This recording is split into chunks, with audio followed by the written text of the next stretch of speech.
everybody. I don't believe that we are at the final session of my Life In. So many of you have attended it so passionately, and I could not be thankful enough. Um, today's seminar, today's session, I should say, is dedicated to Ana Gutiérrez Garza, who is a wonderful, wonderful friend and colleague at the University of St. Andrews.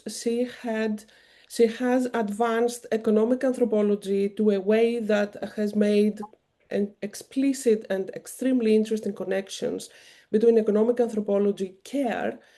Um, and this to me is how we can make academia relevant to the world today, but also to the younger generations who are reading our work, and they can find these extremely important connections to what we say and the world that we live.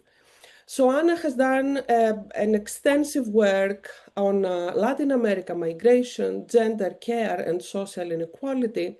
And she has done extensive ethnographic work in the UK, Spain, and the US. And she has published in a wide range on topics on women's labor, precarity, housing activism, and we are very lucky to have her in my department as a colleague, not only because she's an amazing person, but also selfishly because she's so active in publishing. We're very proud and lucky, actually. Apart from these, Anna has responsibilities as director of the Center for Amerindian, Latin American, and Caribbean Studies, and also she directs the Gender Institute in St. Andrews.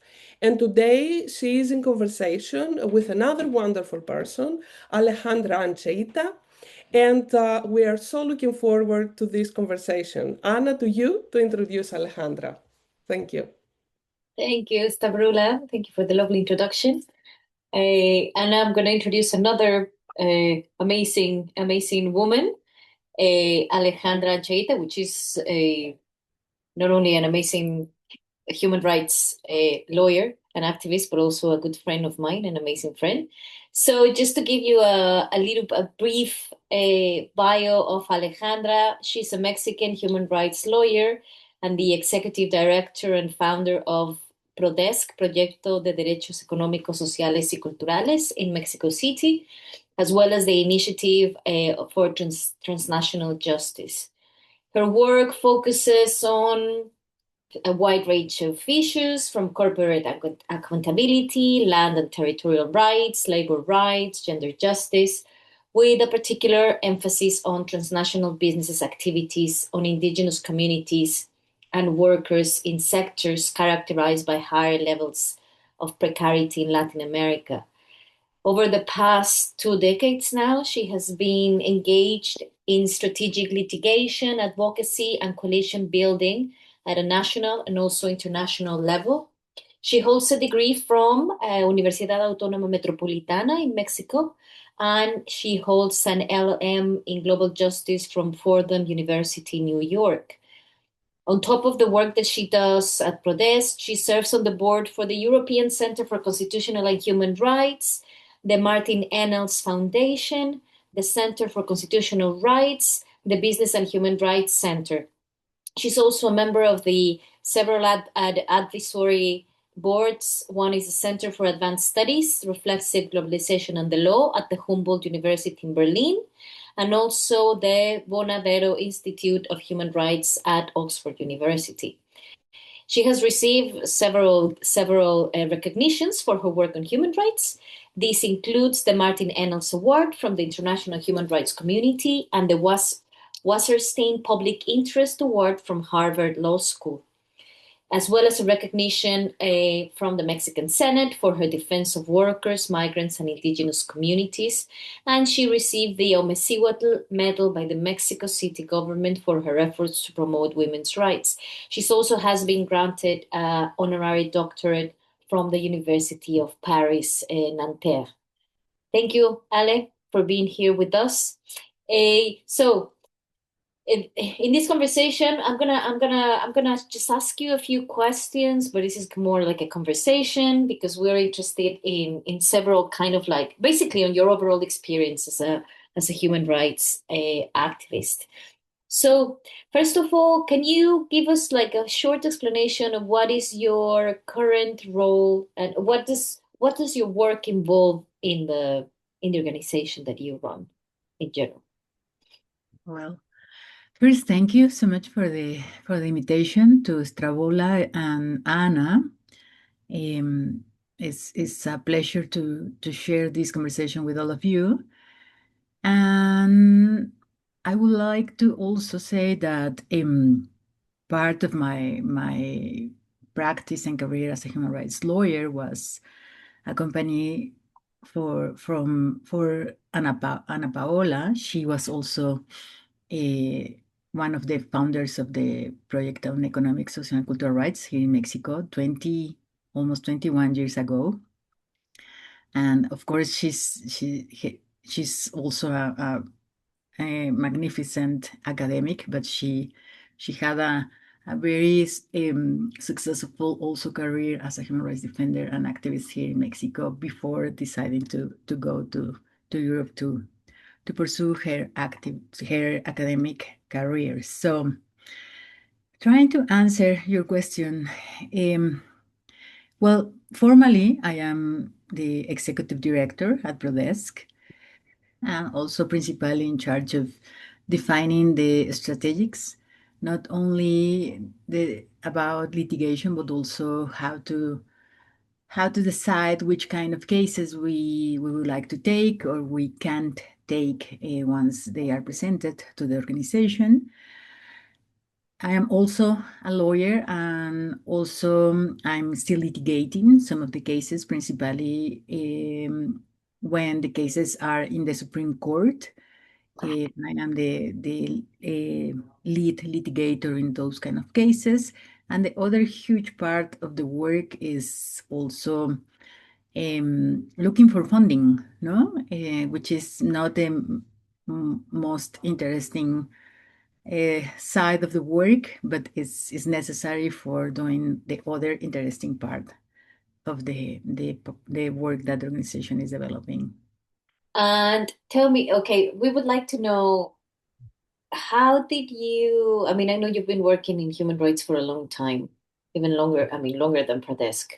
But as a lawyer, I mean, I know you're interested in labor issues, but what motivated you to finally work in the field of human rights, especially in a country like Mexico, in which it's not an easy task. Like, can you tell us a little bit about your professional journey? Like, how did you get to the place where you are right now?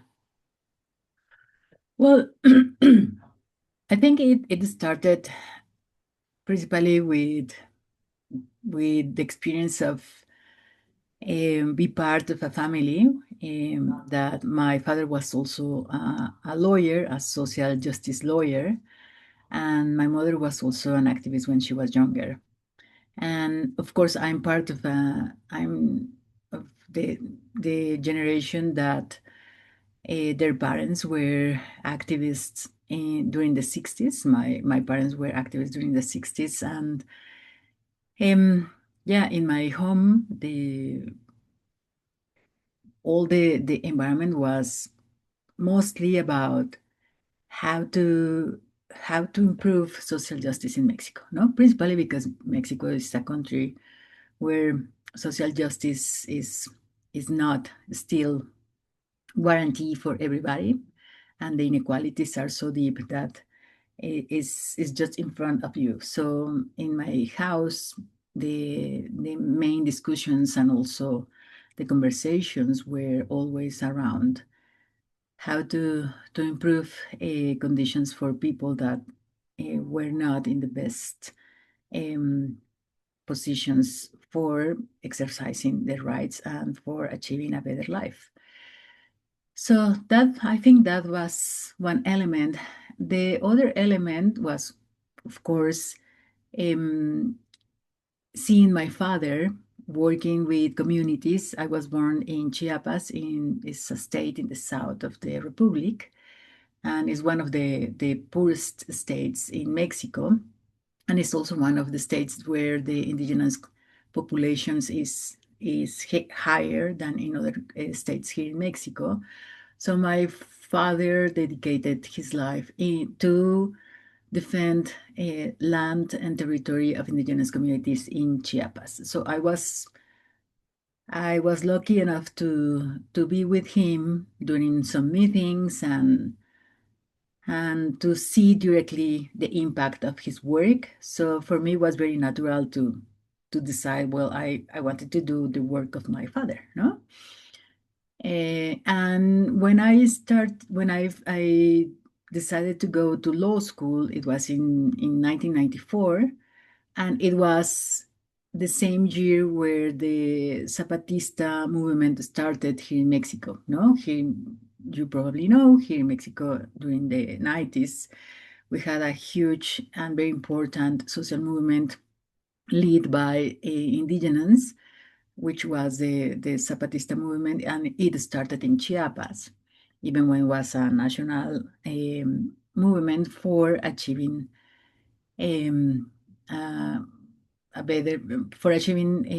better conditions for indigenous communities, and principally for being recognized, for not as adolescents, because under the Mexican law, indigenous communities were recognized as in a very assistentialist way, and the Zapatistas, what they were looking for was to be recognized as also citizens and with the same rights and with the same possibilities to have dignity in their lives. So I started law school in 1994 when students and other sectors were very active in organizing support and solidarity for indigenous communities in Chiapas. And I was also lucky enough to attend a public university, the Metropolitan University, where the professors were also very involved in the discussions that were around the Zapatista movement, and also were very supportive to students on organizing solidarity for people in Chiapas. And the discussions inside of the classroom were new discussions regarding to what means the right to autonomy, no? And the right to land and the right to territory and natural resources. And I think that was also a huge part of how I decided to do this kind of work. And in the other hand, entering into the university was my first more formal contact with feminism, no? So all the discussions regarding to equality, no, and to self-determination, not only the self-determination of indigenous territory, but also the self-determination regarding to our bodies as women was very interesting for me. And part of my professors were lawyers which during the negotiations between the Zapatista army and the government in San Cristobal, they were advisors for the Zapatista movement. So they invite us as students, law students, to be part of the team which was advising the Zapatistas.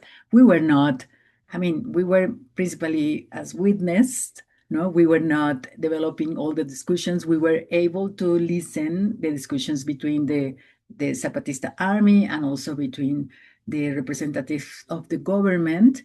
And of course, we were in charge of making coffee, no, and cleaning the bathrooms and all that kind of things. But at the same time, we were also learning in real life how rights could be created, no? Which is not only on the law, written on the law, but rights are principally created on the dispute of power, no, which was a huge learning for me. And that was when I just confirmed that I wanted to be a human rights lawyer. I didn't see my exercise as a professional being in a corporate law firm or in a private law firm, because in that way, for me at least, was law could be very mechanic and not directed to what was important for me, which is the possibility to change a little bit the structural questions about inequality and social justice. So I think that was part of my decision. In the work in human rights, I mean, we know how difficult the work is, and increasingly so, given the increasingly difficult social inequalities that persist in Mexico and access to justice, etc. What would you say are the main challenges that you have? I mean, I know there are many, but one of like the main, can you tell us a little bit some of like the main things that have challenged you, or making you think that maybe you shouldn't be doing this, or that or those challenges that actually push you even further into, okay, I'm sticking to it because this is needed. How does that, for people who are not, they are not human rights activists, and they have no idea how this works on the ground in a place like Mexico? Can you talk about this a little bit? I think that the question is very complex, no? Principally because challenges are in a career of almost 35 years of doing this kind of work are being different in different phases, no? I can say that in a formal perspective, the some of the challenges or main challenges for doing this kind of work in a country like Mexico, where corruption and impunity is so ingrained into society, is is um, is very painful, even, no? We have the level of impunity is here in Mexico is, for the cases that are denounced, the level of impunity is the 98%. So just that figure gives you a very clear image of how difficult it is to do this kind of work, no? But in the other hand, of course, because of that, it is always important to keep trying to use the law for identifying responsibles of the violations of human rights, no?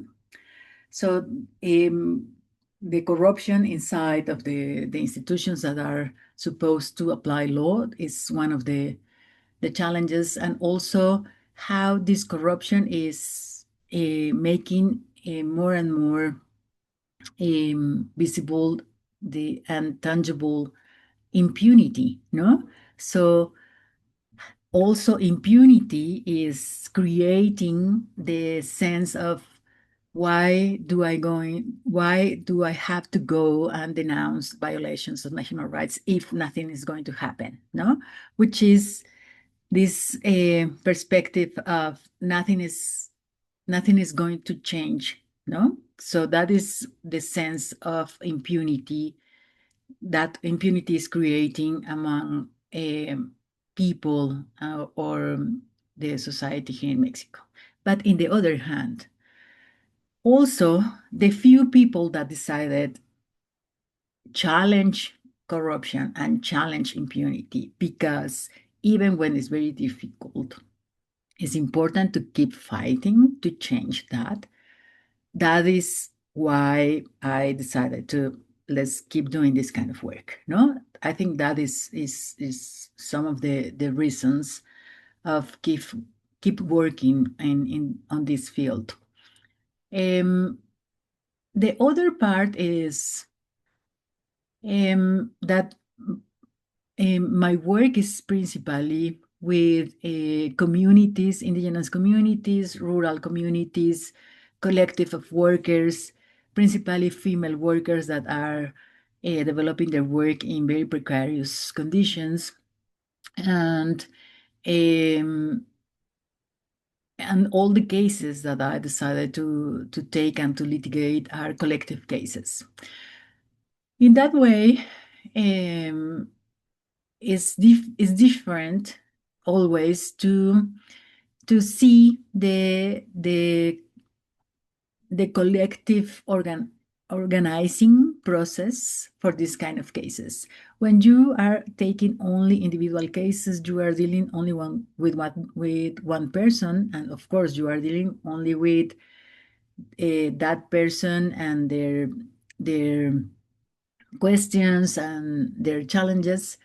Could be easier, but also could be, in my perspective, more complicated. But when you are dealing with a community, with a sense of the agency that collectivity gives to that community, is different, no? Because it's not the responsibility to find the answers is not only the responsibility of one person and it's his or her lawyer. It's different. When you are working with a collectivity, the responsibility of the answer is from the community, but also with the lawyer. And that is a huge difference when you have to litigate this kind of cases. So that is also the difference. And of course, it takes time, no? Because working in these kind of cases in a context like the Mexican context is very complicated. You have to be very creative to develop not only the legal strategy, but also the organizing strategy, the lobby and advocacy strategy, the communication strategy, and also creating national and international alliances in order to give more visibility to the case. Takes time, takes a lot of money, but also implicates a lot of personal investment in not only in the work, but also in building trust with people, no, that you are working with. And that could be also a huge challenge, principally if you are a woman, no? That is the other part of the work, and that is the other part of the challenge. Mexico is a very, very patriarchal society. And it's a very patriarchal society, but it is also a very classist society. So if you are a woman and with my characteristics, that is, I'm not a blonde woman, blue eyes. I was also educated in a public university. I wasn't attending a private university. My family is middle class. Is not a family with connections. So that gives me another set of tools to have a credibility in front of people, no? So, and I'm also a woman. So in the eyes of people, being a woman of color like me, from middle class or lower class, trying to do this kind of work is always a challenge. It's always there are always questions like, when I am presenting myself and I am trying to develop the strategy with them, they will ask, when is going to come the real lawyer, no? And they are asking for a male lawyer, not, and I have to say, like, well, this is the real lawyer, and you have to deal with me, and you have to deal that with, I am a woman, and I am not a blonde lawyer, but we can build together the case. So that is the other challenge, and it's all the time, all the time. Um, even when I have all these awards and recognitions, and every single time I have to pass through the same process of legitimacy in front of people that I am working with, and also with colleagues in the human rights movement and outside, no, from Mexico, it is the same. Those are part of the challenges, but at the same time, the successes that I've been able to build, winning cases that nobody was able to win against transnational corporations, preserving the land and the territory of indigenous communities, also winning collective bargains in favor of female workers on the mining industry, improving their possibilities of having better conditions, satisfactory labor conditions,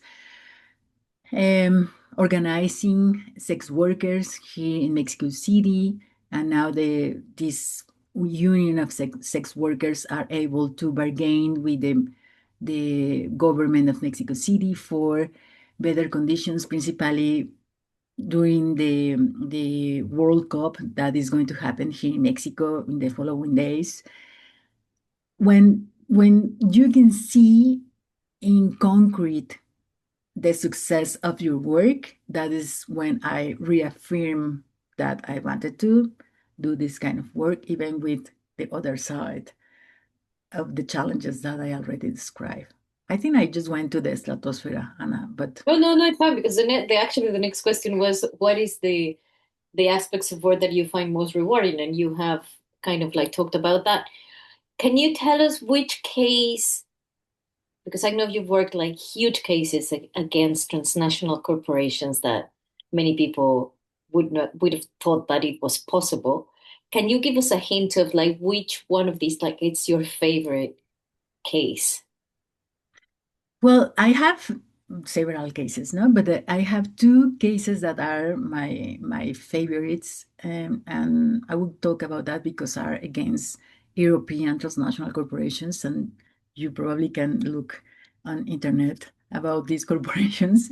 The first case is defending indigenous community in the Istmo of Tehuantepec in Oaxaca, which is a Zapotec community that was about to lose their land and their territory because the construction of a wind park, a property of Électricité de France.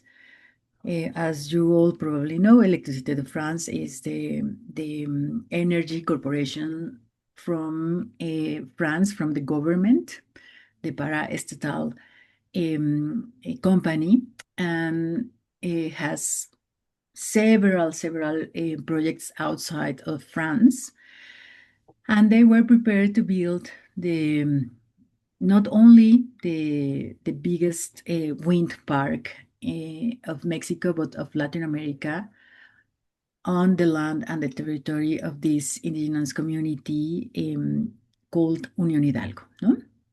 So we were already working with that region, with other communities, because other wind parks were already built on their territory without the proper consultation, which is indigenous rights. And we were trying we were litigating cases for damages and reparations. But in this specific case, we noticed the presence of a new corporation, and we identified that probably were interested to build a new park. So we started the corporate research about the corporation. Also, we identified that the Mexican government already issued the concession for generating energy to this corporation, and we organized a huge strategy litigating the case. First, we litigate against the concession, and because violations to the right to the proper consult and the informed consent of this community, we won this case. And we were able to push the court to decide that the consultation had to be developed under the higher standards of human rights, no, and indigenous rights. That was one part of the strategy, but the other part was supporting the community in being more organized. They were already organized. They were trying to do different activities against this corporation, but of course they needed a specific information which was related to the corporation, and that was we were able to give the community all that information because we did a corporate research, which is a very deep research about the corporation, and then the community understood that they were not fighting against the store, the little store in the corner. They were fighting against an economic power. So the strategy had to be rebuilt in that perspective. We also created a communications strategy because immediately the corporation and their subsidiary in Mexico tried to portray the community as, of course, ignorance or people that were against the development, the economic development from the region. And finally, they were portraying the community as violent people that were trying to destroy possibilities of other communities in the region. So we create a counter narrative supporting the community, portraying them as indigenous that were just demanding their rights, no? And they were using all the legal tools in order to defend their land, their territory, and their natural resources. So we were litigating the case in Mexico, in the Mexican jurisdiction. At the same time, we present a complaint before the national contact point in France because France and Mexico are part of the OCDE.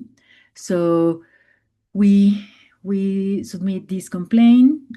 We started the dialogue with the representation of the corporation in the embassy here in Mexico, the French embassy here in Mexico.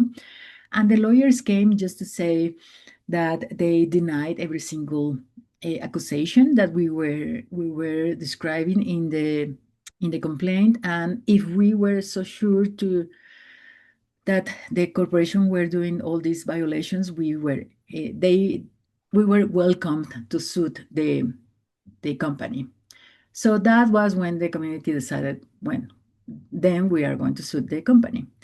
So we already sued the Mexican government in Mexico. We won the case. We canceled the contract between the Federal Commission of Electricity and Electricité de France here in Mexico. And with the cancellation of the contract, the project was declared inviable, no? So the construction of the wind park was canceled. And at the same time, we decided to file a case against Electricité de France in the civil court in Paris under the law of due of vigilance, and their supply chain, which prevents the French corporations to build any project under their supply chain if they are committing human rights violations. So we demonstrate that Electricité de France, with this project in Mexico, was violating human rights of indigenous community. We filed the case.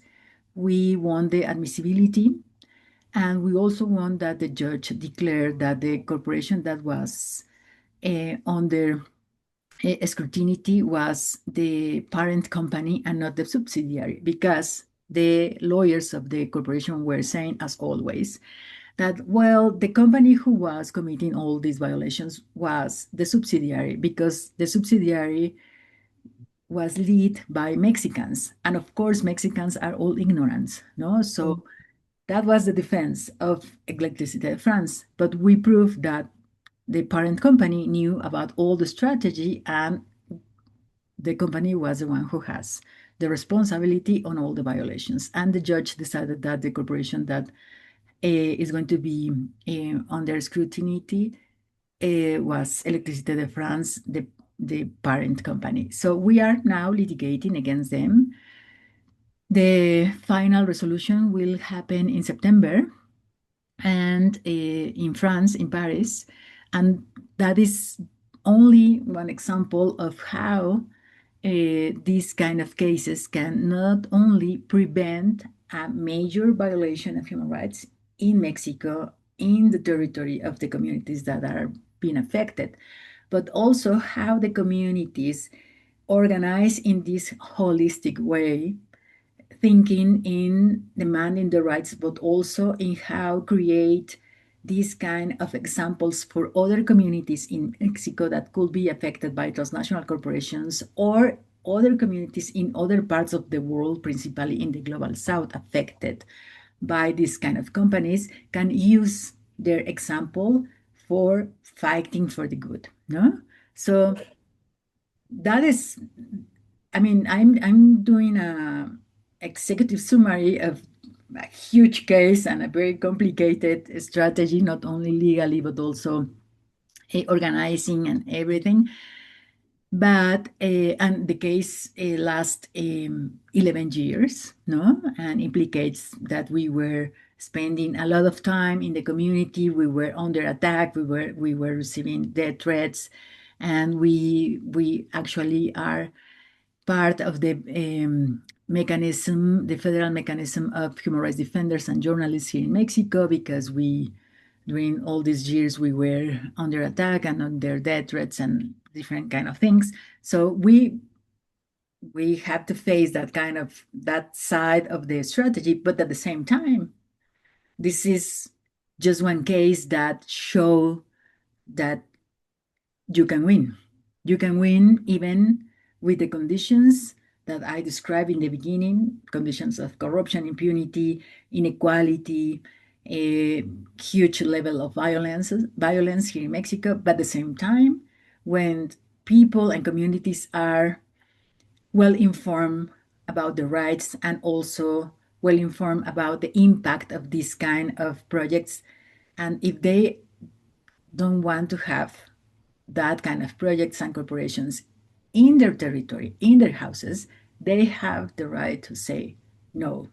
And saying no is such an important exercise right now in Mexico, and I think around the world. The other case is a case that we are litigating in favor of 150 indigenous communities, Huiliche Mapuche, in the south of Chile, that are defending the Pilmaiquen River against the construction of a dam, property of Statkraft. Statkraft is a Norwegian corporation, and they wanted to use the river, and also they wanted to float the 150 communities, no?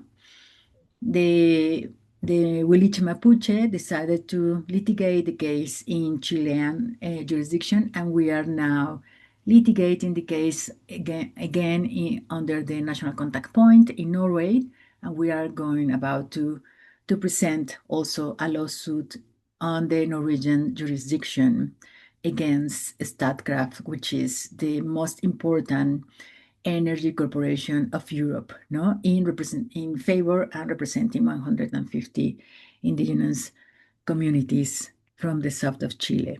And we think we can win, but still the whole process in Chile is also giving the possibility of these communities to reorganize themselves in a better way, in a more powerful way, but also to portray themselves not as, again, these Mapuches are so violent, no? And they are under the Chilean law, they could be labeled as terrorists.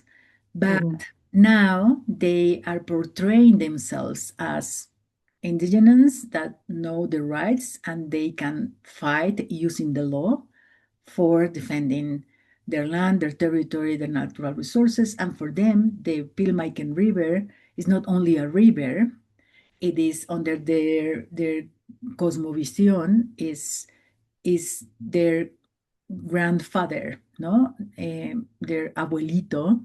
So they are taking care of their family, no. So, and it's such a powerful understanding of the world, and it's also such a powerful way to move forward for the future, no? Because with all the climate crisis and this so-called energy transition, communities in the global south are the communities that are going to be sacrificed in favor of people in the global north who will be benefit of this supposed to be energy transition, no? So those cases for me right now are the most interesting cases, not only legally speaking, but also how people can use law in order to reorganize the tools of the master, no? Which is a very important reconceptualization of this reflection. Well, I think I mean, I have so many more questions, but I think I'm gonna leave it here for some people, because maybe there's some people that would like to ask some questions to Alejandra. I mean, first of all, thank you. I mean, I can, and we often speak, and we can speak for hours and hours. Do we have any, Stavrula, do you have any questions? How do we open the floor? So basically, thank you, Alejandra. This amazing, amazing talk. I was thinking a lot about one thing that now we want to reflect vis-a-vis what people are doing and their futures in the business environment, how they move on with their careers.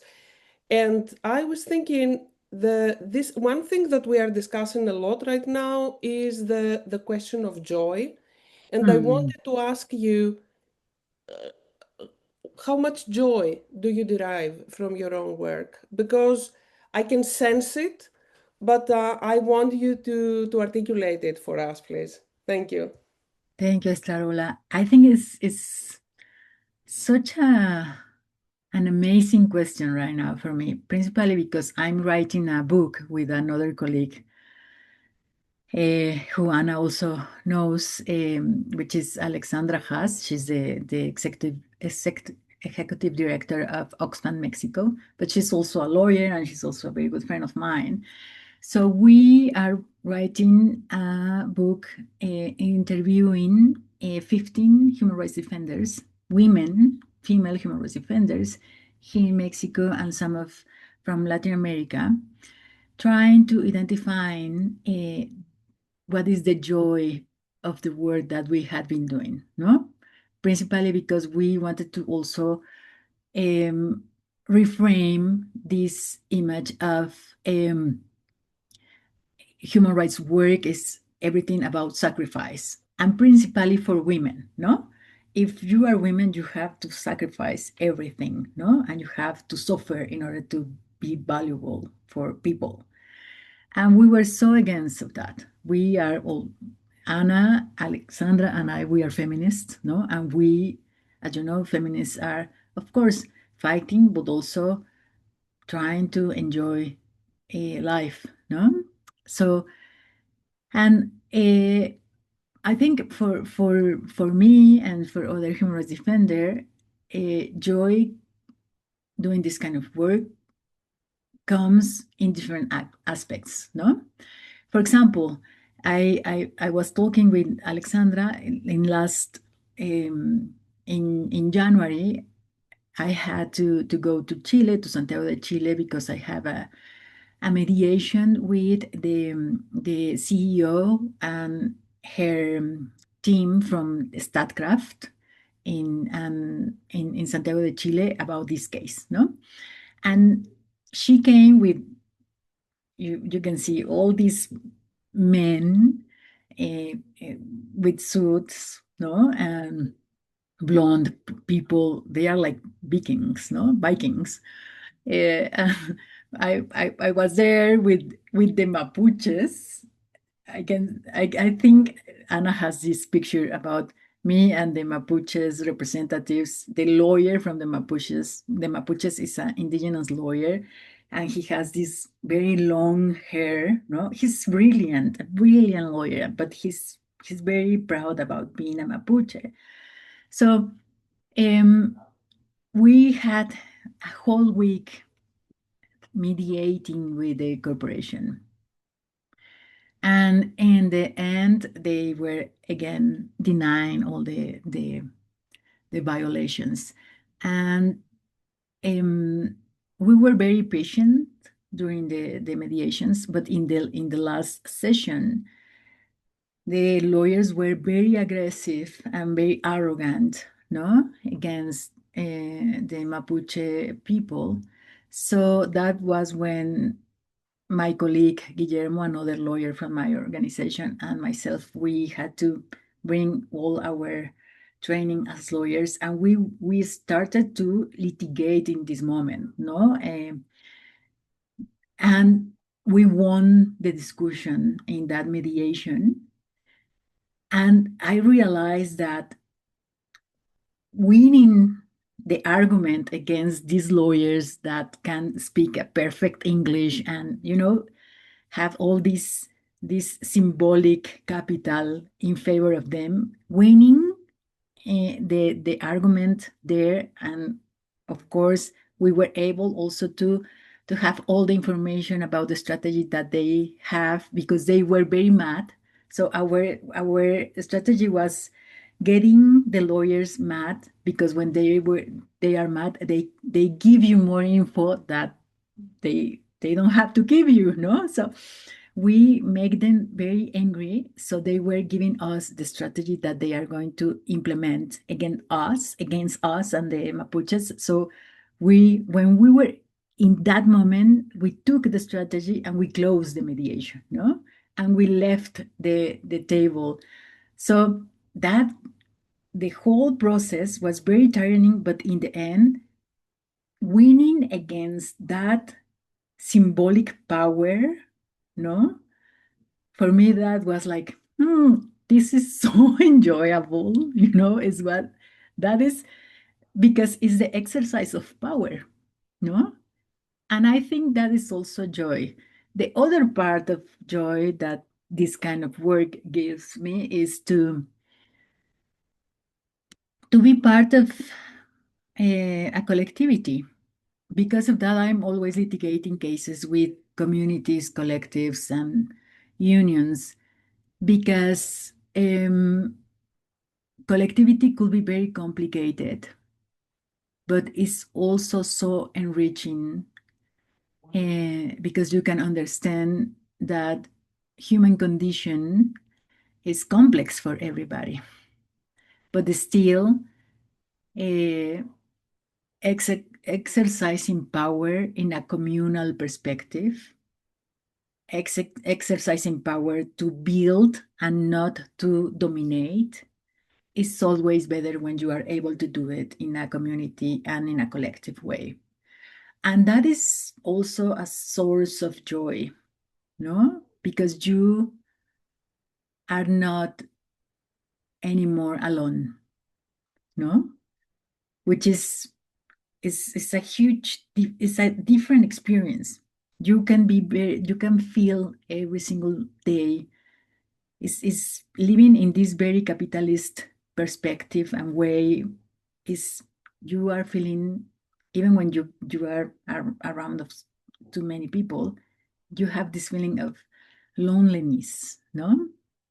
Soledad. I am probably not pronouncing well, but you are feeling alone most of the time. But when you are working with communities and you are discussing and you are creating in a collective way, you are not any longer alone, no? And I think that is the other source of joy in my work. This Of is course, wonderful, Alejandra. This is wonderful. Very beautifully articulated. Thank you so much. Please send us a note when the book is out, I will. because it is an important publication for us to be aware of and direct our students to.